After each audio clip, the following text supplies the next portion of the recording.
90 రోజుల కోర్సు పూర్తి చేస్తే చాలు 100% ప్లేస్మెంట్ సపోర్ట్ తో సాఫ్ట్వేర్ జాబ్ మీ సొంతం. వెంటనే కోడ్ జ్ఞాన్ డెస్టినేషన్ ని సంప్రదించండి. నమస్కారం ఉమా గారు. నమస్తే అమ్మా. విశాఖ నక్షత్రం వారికి ఉగాది నుంచి ఎలా ఉండబోతుంది? వారికి పరిష్కారాలు చేసుకోవాలి అంటే ఎలా ఉంటుంది? తప్పకుండా అమ్మా. విశాఖ నక్షత్రము ఇది తులారాశికి సంబంధించి అండ్ 4వ పాదము వృశ్చిక రాశికి సంబంధించిన నక్షత్రము. అయితే ఈ విశ్వావసునామ సంవత్సర ప్రారంభ కాలంలో అంటే మార్చి 30వ తారీఖున శని యొక్క సంచారం మారుతోంది. మే 15వ తారీఖున గురుడు యొక్క సంచారం మారుతోంది. మే 18వ తారీఖున రాహు యొక్క సంచారం, రాహు కేతుల యొక్క సంచారం మారుతోంది. ఇప్పుడు ప్రధానంగా మనం చూసుకుంటే మార్చి 30వ తారీఖున శని మారుతున్నారు. శని ఎక్కడికి వెళ్తున్నారంటే విశాఖ నక్షత్రము 1, 2, 3 పాదాల వాళ్ళకి శని 6వ స్థానంలోకి ఎంటర్ అవుతున్నారు.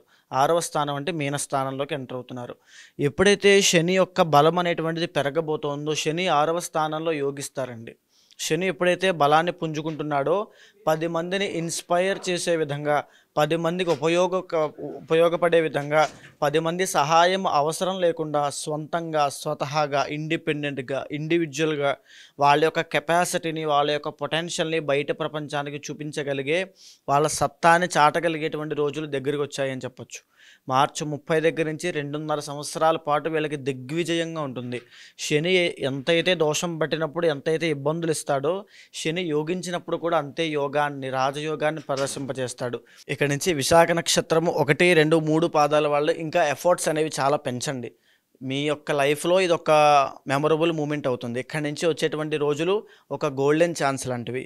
అయితే గురుడు కూడా మే 15వ తారీఖు మారిన తర్వాత గురుడు 9th హౌస్లోకి రాబోతున్నారు. అష్టమంలోంచి భాగ్యంలోకి రాబోతున్నారు. ఎప్పుడైతే అష్టమంలోంచి గురుడు 9th హౌస్లోకి వస్తాడో గురుబలం అనేటువంటిది పెరగబోతోంది.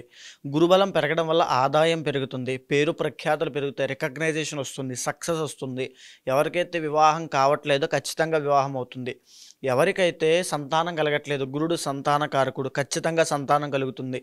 ఇంట్లో ఆగిపోయిన శుభకార్యాలు జరుగుతాయి. తర్వాత ఆస్తి కొనుగోలు చేస్తారు. భూలాభము, స్వర్ణలాభాలు లాంటివి ఎన్నో జరుగుతాయి. అయితే విశాఖ నక్షత్రం 1, 2, 3 పాదాల వాళ్ళకి ఎక్సలెంట్గా ఉంది అని చెప్పచ్చు. కానీ ఇక్కడ రాహు యొక్క బలం అనేది తక్కువగా ఉంది. 5th హౌస్లోకి రాహు మే 18 తర్వాత వస్తున్నాడు.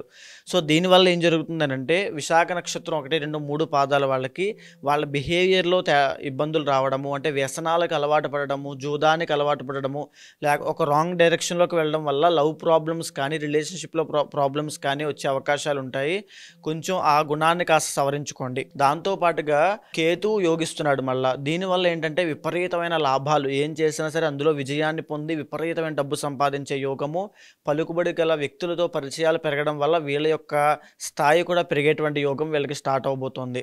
అయితే ఈ యొక్క విశాఖ నక్షత్రము 1, 2, 3 పాదాల వాళ్ళకి దీనిని మించి అత్యద్భుతమైనటువంటి రాజయోగాలు పట్టే కొన్ని మంత్స్ కూడా ఉన్నాయి.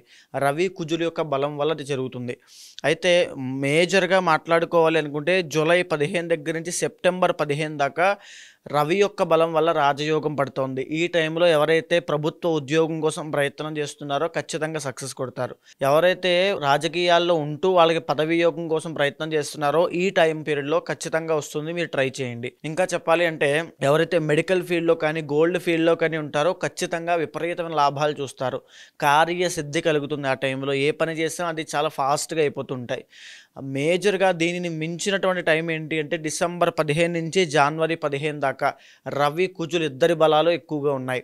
ఇద్దరూ యోగిస్తున్నారు ఆ టైంలో ఎవరైతే కాంపిటేటివ్ ఎగ్జామ్స్ ప్రిపేర్ అవుతుంటారో వాళ్ళకి ఖచ్చితంగా జాబ్స్ వస్తాయి. విశాఖ నక్షత్రం 1, 2, 3 పాదాల వాళ్ళకి షూర్ షాట్ అండి.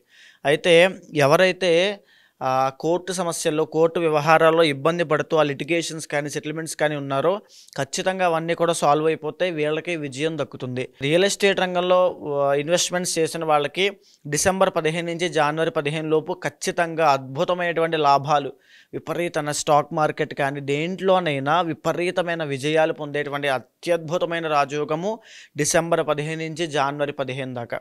అయితే వీళ్ళు 1, 2, 3 విశాఖ నక్షత్రం 1, 2, 3 పాదాల వాళ్ళు మే మాసం అంతా కూడా, ఈ రాబోయేటువంటి మే నెలంతా కూడా చాలా జాగ్రత్తగా ఉండాలి. ఎస్పెషల్లీ సినిమా ఇండస్ట్రీ, కళారంగము, నాటక రంగము, ఈ యొక్క రంగాల్లో నృత్య గీత వాద్యాది రంగాల్లో వాళ్ళ యొక్క టాలెంట్ మీద పొటెన్షియల్ మీద నమ్మకం పెట్టుకుని ముందుకు వెళ్ళే వాళ్ళు మే నెలలో చాలా జాగ్రత్తగా ఉండాలి.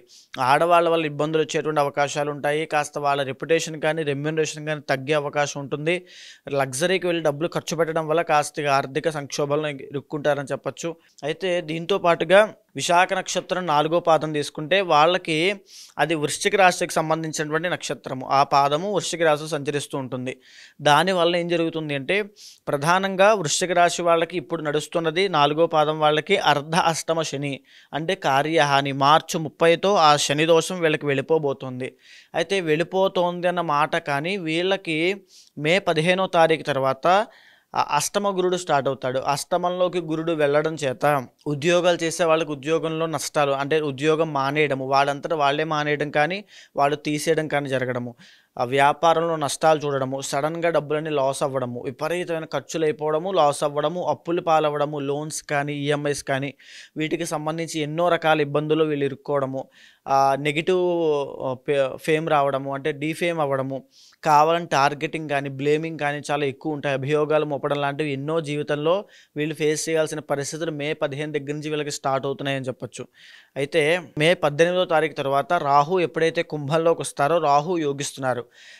ఈ గురుబలం అనేటువంటిది లేకపోయినప్పటికీ కూడా రాహు యోగిస్తున్నాడు కాబట్టి చేతి వృత్తి వ్యాపారం చేసుకునే వాళ్ళకి, లేకపోతే వాళ్ళ యొక్క ఓన్ కెపాసిటీ మీద దాని మీద నమ్ముకుని వెళ్ళే వాళ్ళకి, టాలెంట్ బేస్డ్ జాబ్స్ ఉన్న వాళ్ళకి, టాలెంట్ బేస్డ్ జీవనోపాధి ఉన్న వాళ్ళకి తిరుగులేదని చెప్పచ్చు. తరువాత ఏంటంటే స్మాల్ ట్రావెలింగ్ జాబ్స్ ఉంటాయి. ఫర్ సపోజ్ ఇక్కడి నుంచి ఒక 5 to 10 కిలోమీటర్స్ వెళ్ళి తిరిగి మళ్ళీ ఇంటికి వచ్చి ఆ జాబ్స్ చేసుకుంటారు. అలాంటి వాళ్ళకి కూడా తిరుగు లేకుండా వాళ్ళకి ఇంకా ప్రమోషన్స్ వస్తాయి గురుబలం లేనప్పటికీ కూడా, బికాజ్ రాహు యోగిస్తున్నాడు కాబట్టి. సో అలాంటి వాళ్ళకైతే ఎలాంటి ఇబ్బంది లేదు. సో అయితే ఈ వృశ్చిక రాశి వాళ్ళకి మేజర్గా గురుబలం అనేటువంటిది లేదు కాబట్టి గురుబలం చాలా ముఖ్యం అండి. ఎవరి జాతకంలో అయినా గోచారంలో గురుబలం ముఖ్యం. ఆ మేజర్ థింగ్ని వీళ్ళు లాస్ అవుతున్నారు కాబట్టి శ్రీరుద్ర యాగం అనేటువంటిది తప్పకుండా విశాఖ నక్షత్రం 4వ పాదం వాళ్ళు ఆచరించాలి. శ్రీరుద్ర యాగం మీ జీవితంలో ఒక్కసారైనా చేయండి. మీ జీవితం టర్నింగ్ పాయింట్ వస్తుంది. మీ జీవితంలో ఒక తెలియని ఎక్స్పీరియన్స్ని మీరు ఫేస్ చేస్తారు. ఒక రకమైనటువంటి అక్కడే మీ జీవితానికి ఒక ప్రధానమైన మెట్టు అనేది స్టార్ట్ అవుతుందని చెప్పొచ్చు. అయితే అలాంటి విశాఖ నక్షత్రం 4వ పాదం వాళ్ళకు కూడా కొన్ని మంత్స్ అనేవి ఉంటాయి. ఆ రవి కుజుల యొక్క బలం వల్ల ఎప్పుడెప్పుడు అద్భుతమైన రాజయోగం పడుతుందో చూస్తే కనుక మేజర్గా ఏప్రిల్ 15వ తారీఖు వచ్చే మంత్ ఏప్రిల్ 15 దగ్గర నుంచి మే 15 దాకా ఎక్సలెంట్గా ఉంటుంది. మళ్ళీ ఆగస్టు 15 నుంచి సెప్టెంబర్ 15, సెప్టెంబర్ 15 నుంచి అక్టోబర్ 15, అంటే ఆల్మోస్ట్ ఈ 3 months చాలా బాగుంటుంది. మళ్ళీ 2026లో జనవరి అంతా కూడా చాలా బాగుంటుంది. ఈ మంత్స్లో కనుక వృశ్చిక రాశికి సంబంధించిన విశాఖ నక్షత్రం 4వ పాదం వాళ్ళు రాజకీయ పరంగా ఉన్న వాళ్ళు ట్రై చేస్తే పదవి యోగాలు, గవర్నమెంట్ జాబ్లో ఉన్న వాళ్ళు ట్రై చేస్తే వాళ్ళకి ప్రమోషన్లు వస్తాయి, గవర్నమెంట్ జాబ్ కోసం ట్రై చేస్తే వాళ్ళకి గవర్నమెంట్ జాబ్ వస్తుంది. తర్వాత ఆరోగ్య సమస్యలు తగ్గుతాయి, కాంపిటేటివ్ ఎగ్జామ్స్లో ముందుకు వెళ్తారు, స్పోర్ట్స్ ఫీల్డ్లో ముందుకు వెళ్తారు. ఏదైనా ఏ పని పట్టుకున్న అందులో విజయము, ఏ పనైనా ఆ టైంకి అది అయిపోవాలంటే ఖచ్చితంగా అయిపోయేటువంటి ఆ చాకచక్యము జీవితంలో ఎనర్జీ అనేది ఖచ్చితంగా కనబడుతుంది. అయితే కుజుడి యొక్క బలం వల్ల 2026 15వ తారీఖు జనవరి దగ్గర నుంచి ఫిబ్రవరి 25వ తారీఖు దాకా కుజుడి యొక్క బలం వల్ల భూలాభము, స్వర్ణ లాభము, వాహన లాభాలన్నీ కలిగే అవకాశాలు చాలా బాగున్నాయి. అయితే విశాఖ నక్షత్రం 4వ పాదం వాళ్ళు గురుబలం ఒక్కటి లేదు కాబట్టి పర్సనల్ చార్ట్స్ ఖచ్చితంగా చెక్ చేసుకోండి. వీళ్ళే కాదు, విశాఖ నక్షత్రం 1, 2, 3 పాదాల వాళ్ళు కూడా వాళ్ళకి రాజయోగం పడుతోంది. పర్సనల్ చార్ట్లో ఎవరికైతే రాజయోగం కానీ దశాంతర్దశలు బాగోవో వాళ్ళకి ఇంతటి రాజయోగాన్ని కూడా పరిపూర్ణంగా అనుభవించలేరు. మీరు చూస్తే విశాఖ నక్షత్రం 1, 2, 3 పాదాల్లో ఉన్నవాళ్ళు పర్సనల్ చార్ట్స్లో అద్భుతంగా యోగం ఉన్నవాళ్ళు విపరీతమైన ఎనర్జీని, ఆ రాజయోగాన్ని అనుభవిస్తారు. పర్సనల్ చార్ట్స్ బాలేని వాళ్ళు ఎప్పుడూ ఉన్న పరిస్థితి కూపస్థ మండూకం అన్నట్టు అక్కడే ఉంటారు తప్ప ముందుకు వెళ్ళలేరు. దానికి పరిహారం ఏంటి అంటే పర్సనల్ చార్ట్స్ ఖచ్చితంగా చెక్ చేసుకోవాలి. ఇలాంటి ట్రాన్సిట్స్ జరిగినప్పుడే మనకు అవకాశం కలుగుతుంది. షష్టగ్రహ కూటమి అవ్వచ్చు, గ్రహాల ట్రాన్సిట్ అవ్వచ్చు. ఖచ్చితంగా విశాఖ నక్షత్రం వాళ్ళు చేయించాల్సింది సుదర్శన యాగము, 4వ పాదం వాళ్ళు చేయించాల్సింది శ్రీరుద్ర యాగము. జీవితంలో ఒక్కసారైనా ఈ యాగం చేయండి, మీ జీవితానికి ఒక మలుపు అనేది తిరుగుతుంది ఖచ్చితంగా.